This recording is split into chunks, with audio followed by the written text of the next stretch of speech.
Okay, so today's lesson is on how to calculate percent changes. So a percent change can either be an increase or a decrease. So in other words, that means wherever you start, if it's an increase, it's going up. If it's a percent decrease, from wherever you started, the price went down. So let's look at this very first one. Starts at $14.99 is the original, and the new is $500. So this is obviously an increase.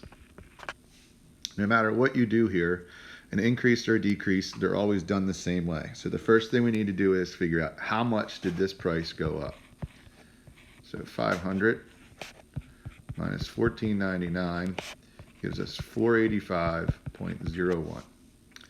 So I tend to set these up as a proportion because I think it's a little bit easier, but I'm going to also show you a different way here to do it. So if I'm going to set mine up as a proportion, and if you've noticed in some of the other videos, I said that whenever you have an original amount, it's your 100% value. So since we have 100% there, we're trying to find the percent increase, so we got to put an X on the bottom because we don't know it. But we do know the difference between the two prices is 485.01. So now when I multiply 485.01 times 100, when I cross multiply, I get that. And now I get 14.99x. In this case, I divide by 14.99. And I get 3,235% equals x. Now, if that's not how you want to do it and you want to try a different method, well, the method that we're going to do over here on the left-hand side is really similar. So the first thing we need to do is find our difference, which we did, 485.01. And then we are going to divide that by the original amount. So 485.01 divided by 14.99.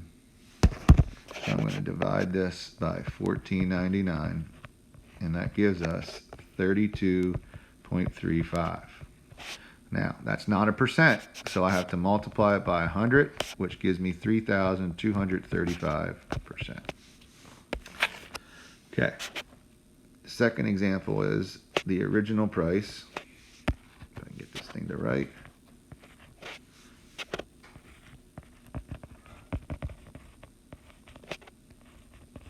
It's $35. And the new equals $19.95. Again, first thing we need to do, find the difference. And in this case,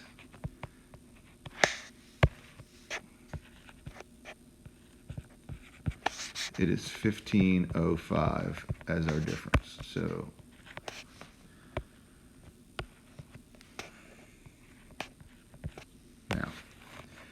So the difference is 15.05. It started at 35 and it went to 19.95. So this is a decrease. So this is a percent decrease. And now I like to set up proportions for these. So I know that 35 is equal to 100%.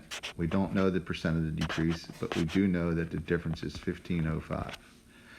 So cross multiply, and I end up with this.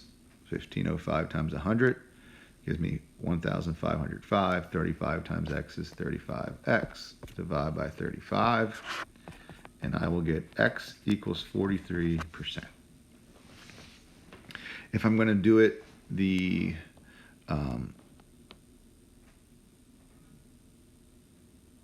other way, I found my difference, so now I'm going to divide that by my original.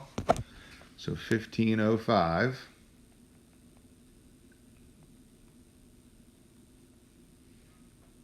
divided by 35 gives us 0.43, and that's a decimal, so I multiply by 100, which gives me 43%, which you can see is the same answer that I got for the proportion. So no matter how you do it, it's totally up to you.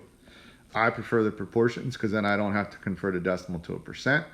But if you're more interested in finding the difference, dividing by the original, and then multiplying by 100 to get your percent, it will work either way.